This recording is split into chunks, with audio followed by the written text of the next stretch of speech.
Let's go to a verse in the Bible in 2 Timothy chapter 2, because we have finished the book of Luke, all these things in red, all the words of Christ in red. Therefore, we can now go to other things. And I have chosen 2 Timothy chapter 2, verse 1 hanggang 5. Ang atin pong papel sa buhay minsan ay hindi lamang tayo, halimbawa sa isang lalaki, hindi lamang tayo isang lalaki, tayo ay isang asawa din, at tayo rin ay isang manggagawa, isa rin tayong tatay, at minsan tayo ay maraming iba-ibang role, papel sa buhay natin. Ganon din naman sa pagiging Kristiyano. Ang Kristiyano po ay hindi lamang Kristiyano, kundi marami pa tayong ginagampanan na mga papel sa buhay bilang Kristiyano. Kaya ito'y dapat alam natin at dapat nagaganap ito sa ating buhay. Kung totoo kang Kristiyano, itong tatlong bagay na babanggitin ko ay totoo sa iyong buhay at gustong-gusto mong gampanan ito. At matutuwa ka dahil nalaman mo ang mga bagay na ito. Sa 2 Timothy 2, 1 to 7, ang sabi, I exhort, 2 Timothy. Okay. Thou therefore, my son, be strong in the grace that is in Christ Jesus. And the things that thou hast heard of me among many witnesses, the same commit thou to faithful men, who shall be able to teach others also. Thou therefore endure hardness as a good soldier of Jesus Christ. No man that warreth entangleth himself with the affairs of this life, that he may please him who hath chosen him to be a soldier. Ito po ay nagbibigay sa atin ng tatlong role. Marami pa pong kasunod yan. Hindi lamang tatlo yan. Subalit, ang kaya lang nating tapusin sa ngayon ay tatlo. And ang unang binanggit ni Apostol Pablo kay Timothy, thou therefore, my son. So, Timothy, hindi naman talaga anak ni Pablo si Timoteo. Dahil nga si Pablo, ang sabi niya ay halos parang pinapakilala niya na single siya. Sabi ng iba siya ay widow. Pero wala tayong nakikita na may pamilya siya. May anak o may asawa na tinatawag. No? Si Peter may asawa yon. Kasi pinagaling ng Panginoon yung kanyang biyenan. Okay? Pero si Paul, wala tayong masabi. At sabi pa nga niya, mas maganda pa nga kung kayo ay single kagaya ko. So, hindi natin alam kung single siya dahil namatay na yung asawa niya or single siya dahil never siyang nag-asawa. Walang specific revelation about it. Pero meron siyang tinatawag na son. At ito nga si Timothy, ikaw aking anak. Sa makatwid, aking anak, sabi niya. So, bakit ganon? Because Timothy is his son in the faith. Malamang siya ang nag-soul win dito. Siya ang nagbigay ng gospel message. Siya ang nagbigay ng growth. No? Hindi man siya ang nagbigay ng gospel message, maaring yung anak niya, ay yung nanay niya o yung lola niya na si Eunice at si Luis, because it was them who introduced Timothy to the scriptures which are able to make him wise unto salvation. But he certainly is the one, Paul is certainly the one who made Timothy grow in the faith. Maraming tinuro si Paul kay Timothy. And so therefore, we can see here that each believer has a mentor. Walang believer na self-taught. No? Hindi pwedeng applicable sa church at sa economy of God ang self-study. At actually, delikado ang self-study. Napupunta sa mga kulto ang mga self-study. Ang dami na nating kilala na pumupunta, nagfa-fasting at pumupunta sa bundok or pumupunta sa kuweba at pumupunta sa forest.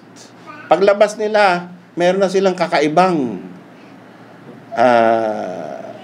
mga salita, no? Meron na silang mga kakaibang mga sinasabi, mga kakaibang doktrina. Yan ang self-study pagdating sa scriptures, no? Ang doctrine ng Panginoon ay papakita sa atin sa 2 Timothy 2:2, pasa-pasa yan. At ang pinanggalingan niyan ay propeta. Ang Panginoong Jesucristo, ang huling propeta, meron siya mga sinabi, lahat ng sinabi ko, lahat ng biniling ko, ikalat nyo. So may pinanggalingan, hindi natin pinag-aralan na panibagong revelation itong mga pinag-uusapan natin ngayon. Yes. Hindi ako na nag-inip kagabi tapos sinasabi ko sa inyo yung panag-inip ko. Hindi pwede yun. At pag meron o naka-attend kayo ng church na ang kinikwento ng pastor ay yung panag-inip niya kagabi, yung encounter niya raw kay Kristo kagabi, tumakbo na kayo palabas. Huwag na kayo manatili ron. Kasi baka sapian kayo ng mga demonyo na nandun sa tao na yun. Pagka ganun ng testimony, ganun ng preaching, don't stay. It's a dangerous place. Okay? But here, we can see plainly that Timothy, why he is a mature Christian, is because somebody taught him the scriptures. Amen. Yes. And it was Paul, kaya tawag sa kanya anak. And this is a testimony to us na meron ka dapat mentor, meron ka dapat spiritual father. Meron ka dapat doon ka nagsasubmit sa kanya. Meron kang parang Paul. Kung ikaw yung Timothy, kung ikaw babae, ibang tawag sa'yo, Lois or Eunice, or whatever your name is, you are looking up to somebody whom you have set in your heart. Now, we look unto Christ. We look unto Jesus, the author and finisher of our faith. He alone deserves our praise and our admiration, and we ought to follow only Him. But God, in His wisdom, has also given us an example that although we are looking unto Jesus, we have spiritual mentors in the flesh. Meron din tayo nun. Na alam natin na tao yan. Kapag tumaob yan, alam natin tataob yan. Or magfe-fail yan. Pero, hindi pa rin natin sinasabi na nag-fail siya, therefore sa Panginoon na lang ako direkta.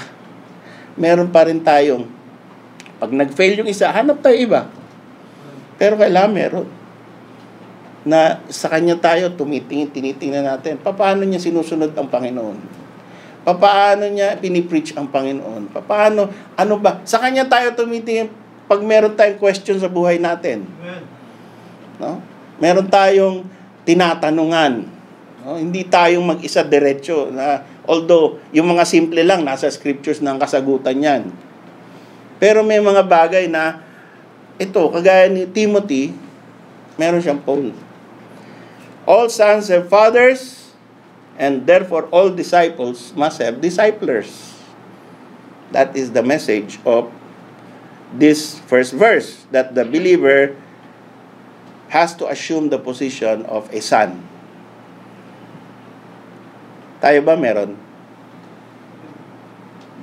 Kung ikaw lang mag-isa kasi, sabihin mo, hindi, kaya ko na to. Wala na lang akong mentor. Delikado ka. Pag wala kang tinatawag or yung sinatawag mong pastor in name lang, kay title lang, hindi naman talaga in heart. Kasi meron ganun, tawag sa'yo pastor, pero not in heart, in name. Kasi title mo yan gagalang kita bilang pastor, pero hindi kita susundin, yung words mo baliwala sa akin, mas magaling ako sa'yo. That is in heart. Ang pastor ng tao na yon, sarili niya. Pero yung bukang bibig niya, pastor, yan pastor namin. Pero hindi niya sinusunod yun. Tsapuera yun sa buhay niya. So wala kang mentor. Anong pupuntahan ng buhay mo? Disaster. Hindi plano ng Diyos yan eh. No? The difference between the family and the church relationship is that the father, when you are a father, you impose your rule upon your children. That is the plan of God. Pag ama ka, diktador ka ng pamilya mo. Pero, ang ama ng isang church, ang mentor ng isang church, gaya ni Paul, there is no mandate to the pastor na impose mo yung rule mo sa buhay ng lahat ng members. Actually, there is a discouragement. He that is the greatest among you shall be the least. He that is the cheapest shall be the servant of all. So, walang mandate sa Bible na nagsasabi, pag pastor ka, kailangan ay pinuno ka ng buhay ng lahat ng buong kongregasyon. Pakialaman mo yan. I-micromanage mo yan. Hindi ganun. Pero ano ang kaibahan? Ang kaibahan, yung believer, yung disciple, siya yung sinasaksak niya yung sarili niya in submission to his discipler. Siya yung nagsasabi doon sa discipler na, pwede po ba turuan niyo ako? Pwede, ano po ba ang sagot dito sa nakita ko, nabasa kong verse? Ikaw yung nagbibigay ng submission, voluntarily. Doon sa nakikita mo na siya yung father in the faith ko. And we know that is subject to abuse. Sometimes. That is why there is a warning by Peter that, hoy, kayong mga elders, don't be lords over God's heritage. Okay. Itong church, itong mga uma-attend, hindi iyo yan. Property ng Diyos yan. Hindi ikaw ang pinuno niyan. Huwag kang maging Panginoon ng mga yan. Yan ay habilin. Yan ay boundary ng isang pastor. Pero ganun pa man, hindi mo rin sinasabi o ini-impose yan na, oy, may boundary ka sa akin. Ngadya ka lang. No? Kundi, nagsasubmit ka. So, nandun yung submitting to one another eh. The church submits to the Lord and to the will of the church, and the church submits to the pastor. That is a healthy relationship. And I hope that we get this kind of an attitude. As a son, each believer must be ready to follow and submit to a discipler. Sino nagdi-disciple sa'yo ngayon, kapatid? Meron ba? Meron ka bang tinatrato na sa kanya ako magpapasakop? Hindi ko sinasabing ako lang. Pero dapat meron. Dapat meron. Hindi pwede wala. Kasi pag ikaw lang mag-isa mo, ang nag-disciple sa sarili mo, delikado ka.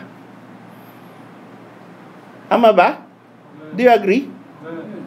Nakita niyo ba yung wisdom ni Paul dito na tinatawag niya si Timothy na son? Now, merong mga tao, minsan, ang isang anak, alam niyo, ang isang anak, minsan nag-i-exceed yan ng skill and knowledge kaysa sa tatay niya.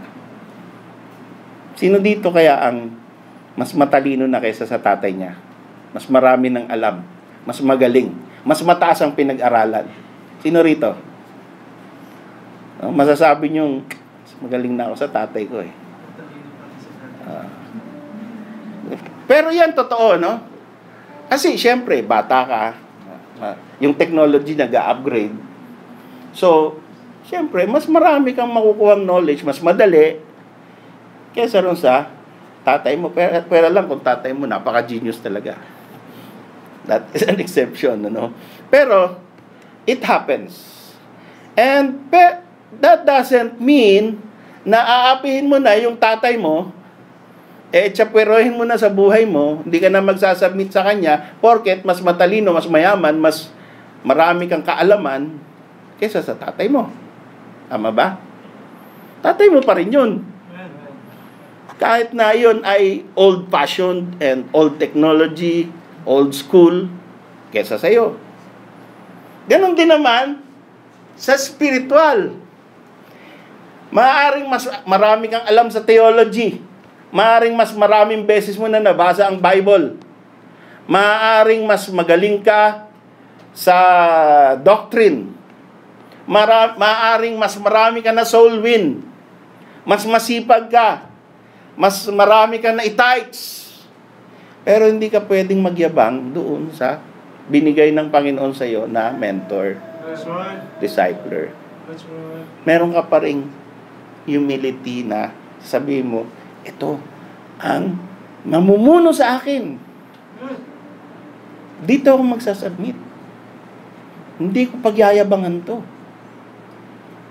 At marami tayong alam na, alam nyo, may doctor, yung pastor, high school graduate, pero 30 years na siyang pastor. Pero ang nakumuupo sa kanya ay mga doctorate degree. Mga milyonaryo. Pero hindi nila tingin basura yung pastor nila. And that is the healthy relationship. That is the discipler-disciple relationship. That is the father-son relationship. Mentor-student relationship. I-maintain po natin yan. So the believer must have a mentor, must have a discipler. The believer as a son must have a father who is a human father. Not necessarily tawagin mo siya na tatay or father. No?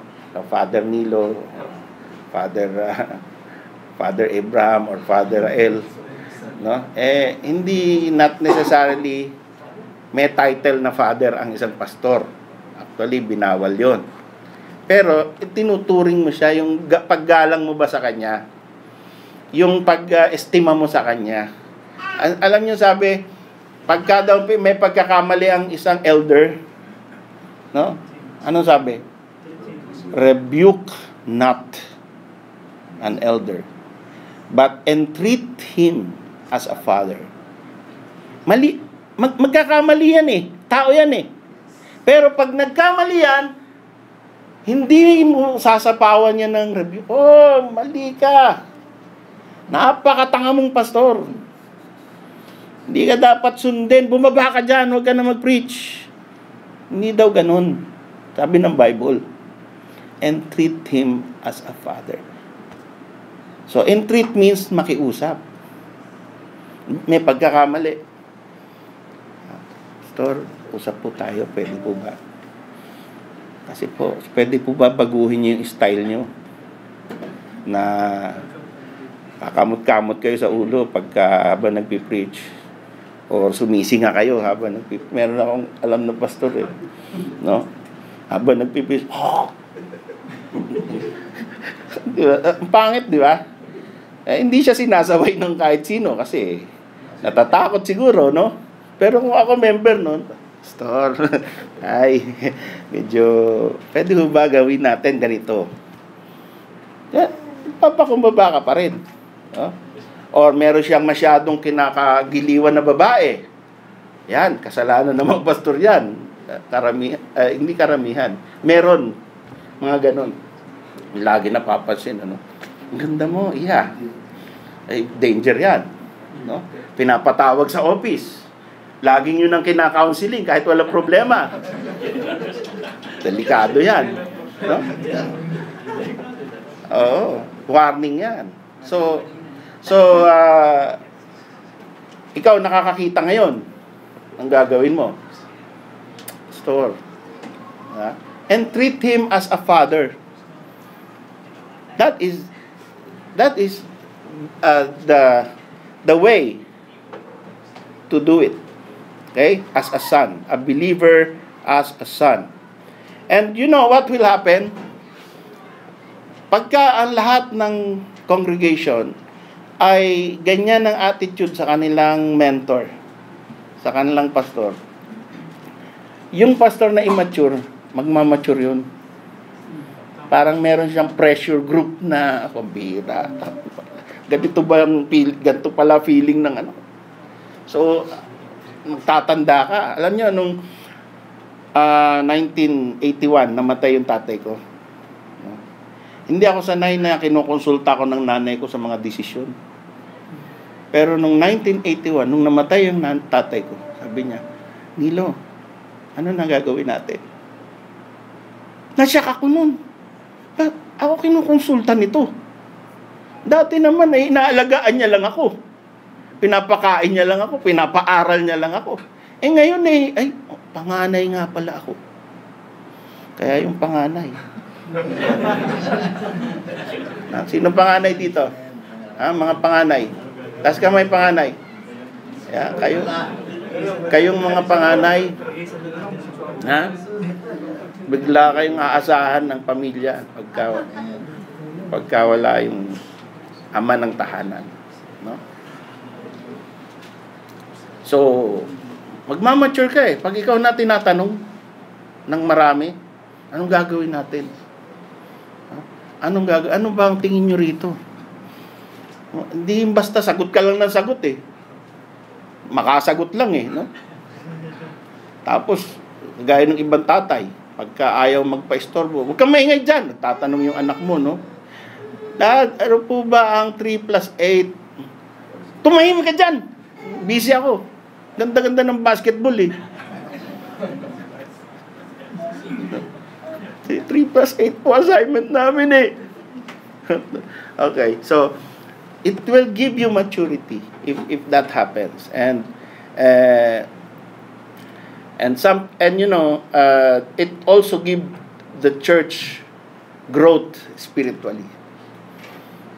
Hindi lang yung pastor magmamature, lahat magmamature. Pagka ganun, submitting to one another, and everybody is teaching everybody. No? Meron tayong father-discipler relationship.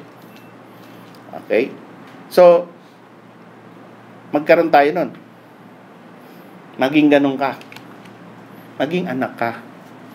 Maghanap ka ng mentor mo. Verse 2. And the things that thou hast heard of me among many witnesses, the same commit thou to faithful men who shall be able to teach others also. Number 1, Timothy was a son. And Paul was his father. Number 2, Timothy was a teacher. He was instructed. Whatever he heard from Paul, he should also commit to others, to teach others. And therefore I submit that all of us who are here in this room, all of you who are hearing my voice, you should not only be a son or a daughter asking somebody who is a mentor, under somebody, submitting to somebody who is your spiritual father, but you should also grow up to be a teacher. You are a son, you are a learner, but you are also mandated to be a teacher. Kailangan nagtuturo ka din. Lahat kayo. Hindi ka dapat nananatili na puro tanong lang. Puro aral ka lang. Hindi ka nagtuturo. Ang Kristiyano, bukod sa siya ay tinuturuan, siya ay nagtuturo din. Pinapasa niya yung kaalaman sa iba.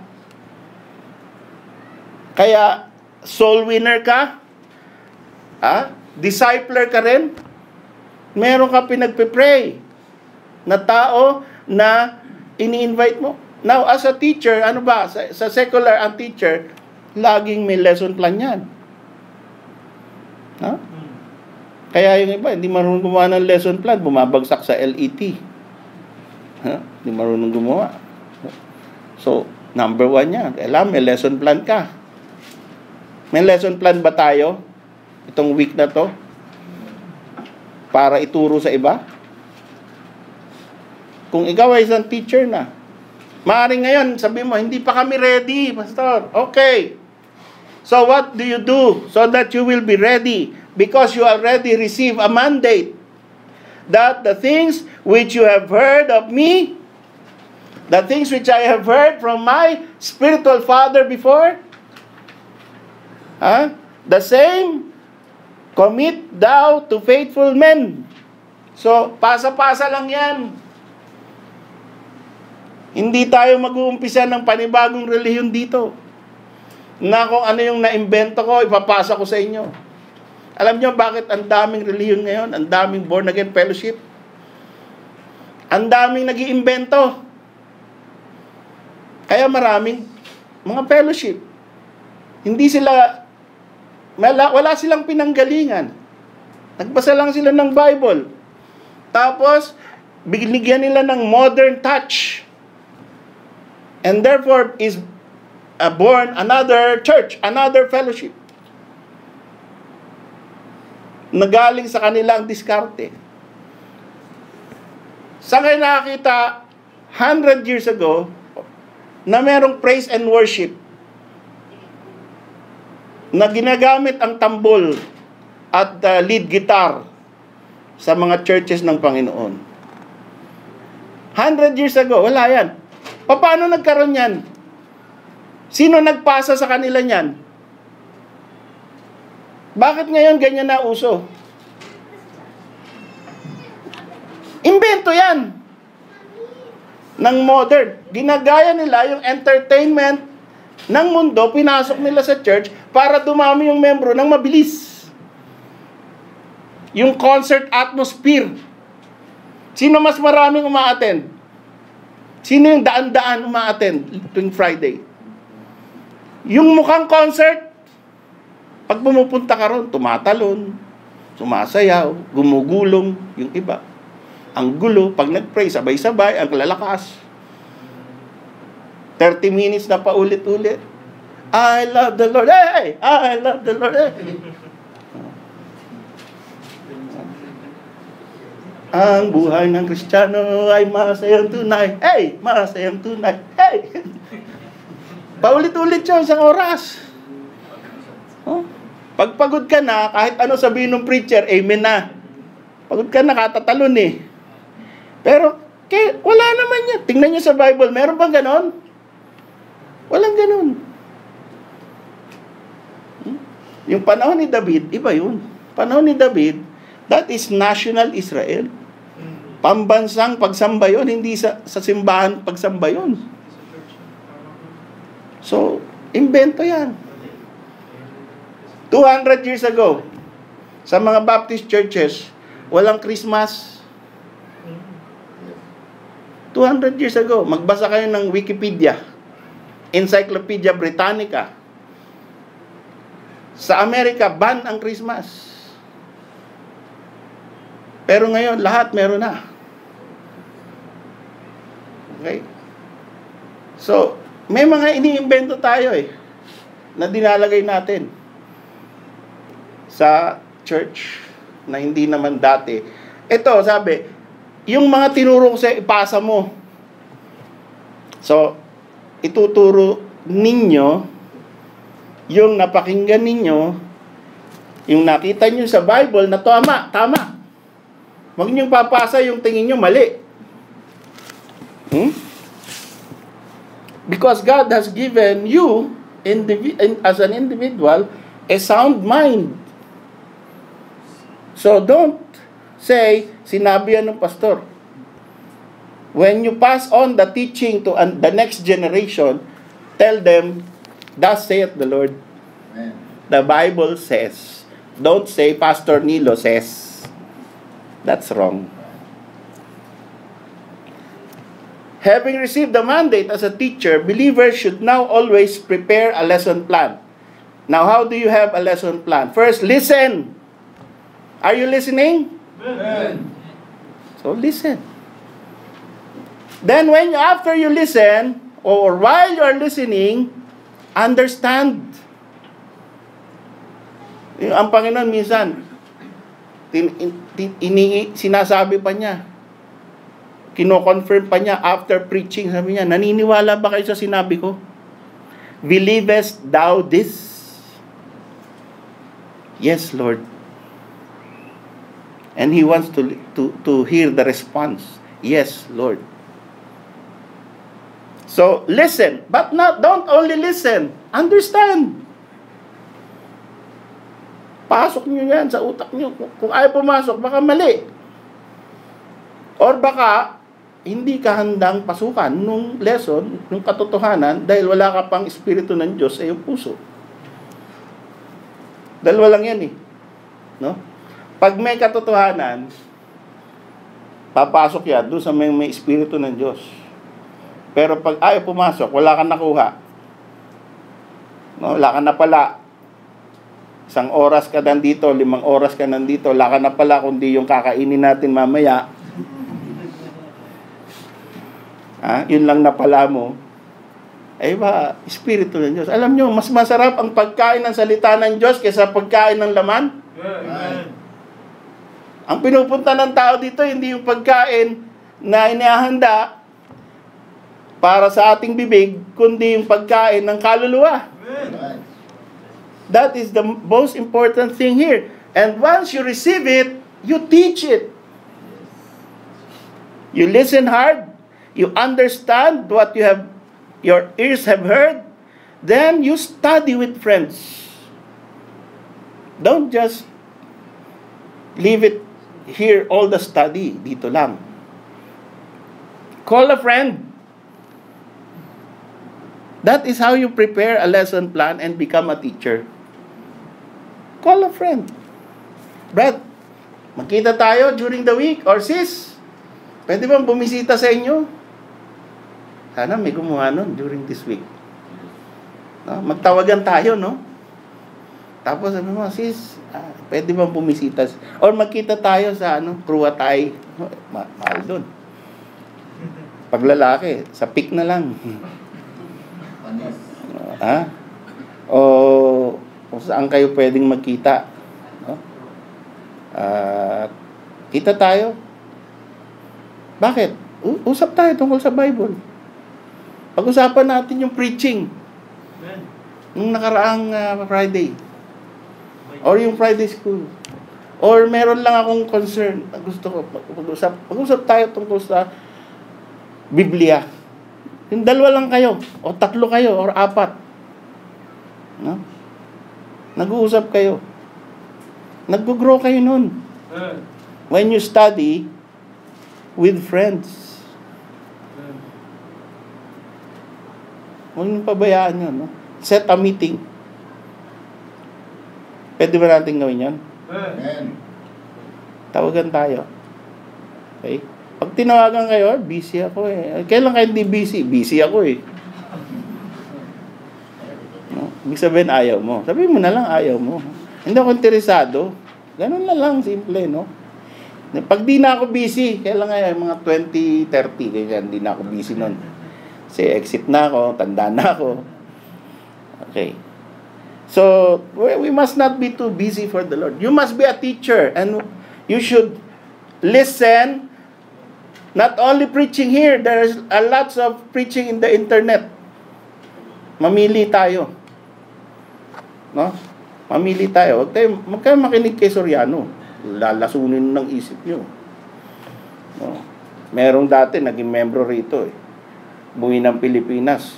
Siyempre, bakasyon. So, nagbakasyon siya sa TV. Wala siyang pinanood, kundi dating daan. Pagdating dito, nilalabanan na ako. Ang galing na raw niya sa Bible. Nung pinag-usapan na namin yung Bible, wala pala. No? Wala pala pa.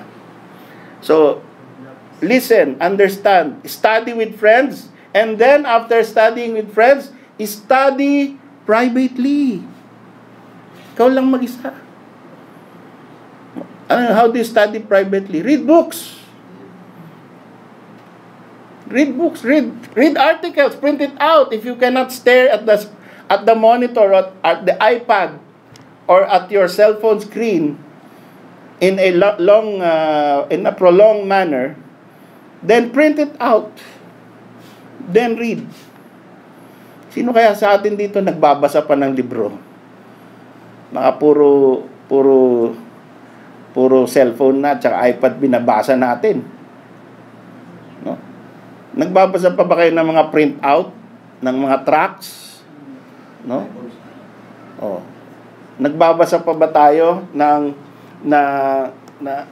kung kaya nyo, no? Your eyes don't get tired, your eyes are still young. Then mag-download ka ng isang article, basahin mo. The glory of God. Or, ang dami ko nire-recommend. I don't know who is reading. Sometimes I attach it in the Facebook page, Friends of BCA. Basahin niyo yan. No? Mabe-bless kayo niyan, lalago kayo niyan. Sino kaya nag-click nun, tapos nagbasa? Talagang pinagtiyagaan niya. No? Study privately. Then pray for someone whom you can teach your lesson. After listening, understanding, and studying with friends, and studying privately, then mag-pray ka. Isipin mo, sino kaya ang tuturuan ko? Pagkatapos, turo mo sa kanya yon. Okay? Then, tawagan mo siya. So, bukod yung kasama mo, kaibigan mo, saka bukod yung prospect mo. And then, pagka nagturo ka na mismo talaga, pinasa mo na yung kalaman mo sa Biblia. No? Huwag kang madismaya kung sakaling may mga tanong na hindi mo masagot. Learn from your mistakes. That is how you grow. Magkakamali ka sa umpisa. Pero pag natakot ka magkamali, kaya hindi ka magtuturo, never ka matututo. So, matuto ka na, sumagot ng hindi ko alam, pasensya na. Pero magturo ka pa din. No? Pero, matuto ka din na humble down na, uy, hindi ko pa alam yan. So, pag-aaralan ko yan. Meeting ulit tayo. Huwag tayong matakot na magkamali. Huwag tayong matakot na hindi natin alam yung susunod na sasagutin. Basta, let's just push forward and teach. The Bible says, the things that thou hast heard, okay, the same commit thou to faithful men or women. Yung narinig nyo ngayon, ituro nyo dun sa inyong prospect. Yung narinig nyo noon, ituro nyo sa ibang prospect. Who shall be able to teach others also. Hindi mo lang siya tetrainingin or tuturuan para matuto, kundi tetrainingin mo rin siya para magturo din sa iba in the future. Alam niyo, yan yung, dito galing yung concept ng multi-level eh. No? Open ka ba sa business? Meron lang akong dalawang pares, ganyan. Tuturuan kita paano mag-business din para may downline ka rin. Tapos mamaya ikaw na ang tumatayo sa harap, di ba? At dahil marami ka ng downline, ikaw na. So actually yung konsepto na yun, dito nila nakuha yun eh. Pero tayo, spiritual things, di natin ginagawa. Now, once you assume the role na I am a son or I am a daughter and I am also a teacher, pagka nag-assume ka na tumayo ka na, tumindi ka na nilagay mo yung teacher hat mo, alam nyo, mas bibilis ang maturity mo. Mapipuwersa ka na magkaroon ng maturity. Kasi meron nang tumitingin sa iyo na tao na tatanungin ka tungkol sa Bible eh. No? Pero hangga't di mo ginagawa yon, magpapatuloy ka na babe in Christ. Ikaw lagi tinuturuan. Kailangan magturo ka din. You labor to learn good doctrine, to be sure where you stand and why. You learn to question why. Bakit ba ganun ang paniwala natin? Ba't ba ganun? Bakit rapture? Bakit may antikristo? Saan galing ang kasalanan? Sasagutin mo yon sa sarili mong oras, sa sarili mong pamamaraan, sa pag-aaral mo. Totoo ba yung aliens? Meron kaya life in other planets? Yang mga ganyang tanong ay gusto mong masagot sa sarili mo. Paano kung ang tama ay yung ibang relihiyon at hindi itong amin? Diba? Mahirap na tanong. Dapat masagot mo yan. Dapat may sagot ka dyan. So, this aspect of the believer is important. You must be a son, you must be a daughter of some father, some mentor, but you must also be a teacher. The third thing, thou therefore endure hardness, verse 3, as a good soldier of Jesus Christ. No man that warreth entangleth himself with the affairs of this life, that he may please him who hath chosen him to be a soldier. So, you must be a son, you must be a teacher, and you must be a soldier. Are you a soldier of the cross? Onward, Christian soldiers, kinanta natin kanina.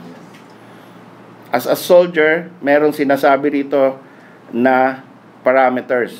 Anong sabi? Bilang isang sundalo enlisted in the army of the Lord Jesus Christ.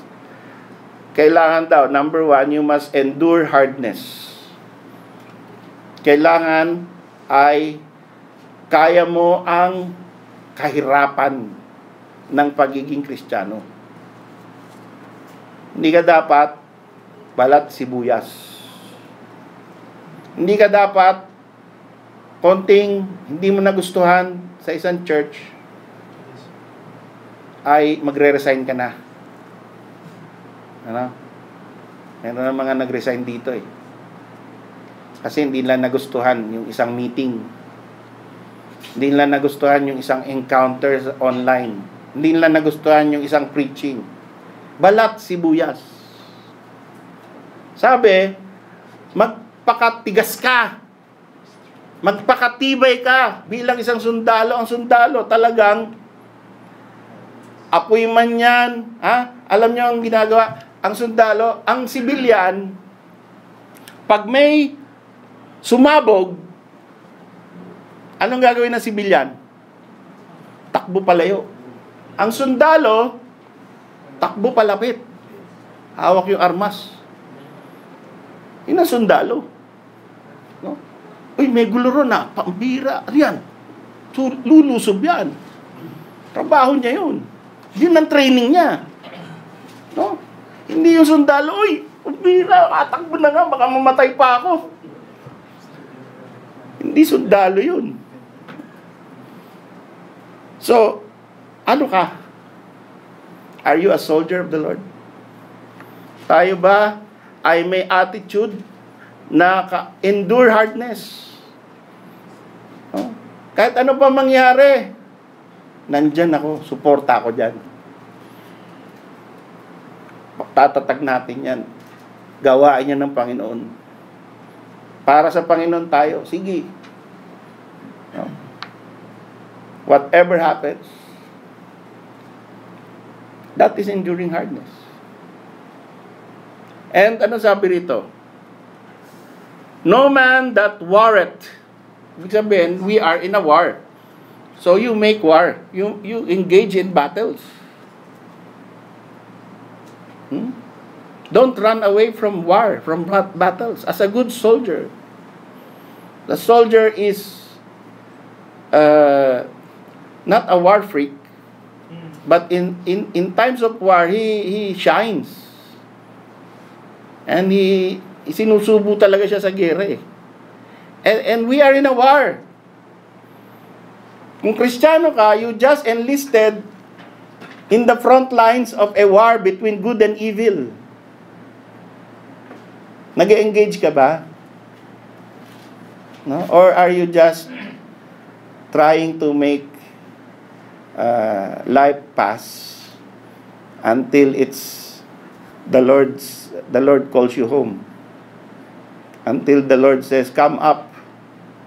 No? Nagpapasarap ka, save na ako, okay. Hihintay na lang ako ng tawag ng Panginoon. Akyat na kayo dito!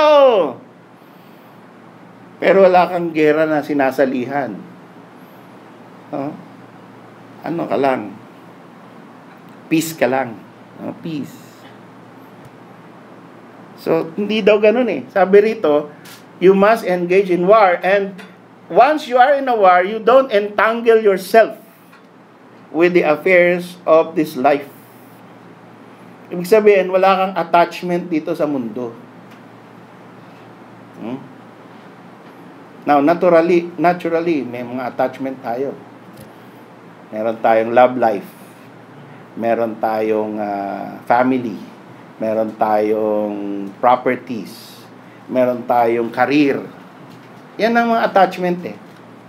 Ha? Pero, pag ang values mo, ang priorities mo is dapat ang pinakamataas na priority, pinakamataas na activity, pinakamataas na loyalty ay nasa gawain ng Panginoon, nasa Panginoon. Hindi dapat yung halimbawa, member ka ng guardians. Ay, may meeting ang guardians, so hindi mo na ako attend ng church. Or member ka ng tennis club. Or member ka ng kung anong organization. Ay, hindi mo na ako attend kasi may tournament. Hindi mo na ako attend kasi may basketball. Ay, hindi mo na ako attend kasi kung ano-anong mas mataas ang value sa iyo kaysa sa church. Hindi yan engaging in a war. That is being entangled. No? Mas binibigyan mo ng priority yung ibang bagay kaysa sa Panginoon. Now, kung trabaho, okay, hindi natin sinasabi na, oy, huwag kayo magtrabaho pag Friday. Kasalanan yan. Hindi natin po sinasabi yun. Ang sinasabi natin yung optional. No? Optional sa'yo na pumunta doon, pero doon ka pupunta. Kung di optional, wala kang choice. Diba? Halimbawa, may sakit yung asawa mo, hindi optional yun. Puntahan mo yun. Bago yung church. Idali mo sa ospital yun or kung ano man. May accident, hindi optional yun. Maraming bagay na unahin mo talaga.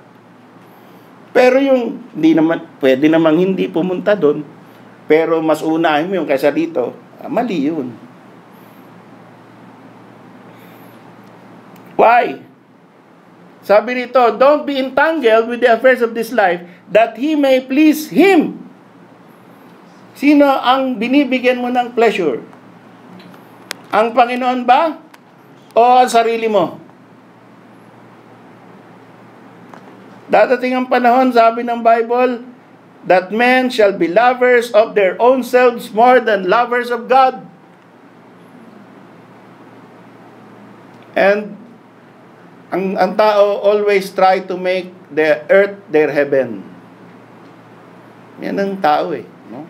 Gusto nila, dito na yung langit nila eh. Parang, siguro pagka pumasok ka sa kapatid na napakaganda ng bahay, no?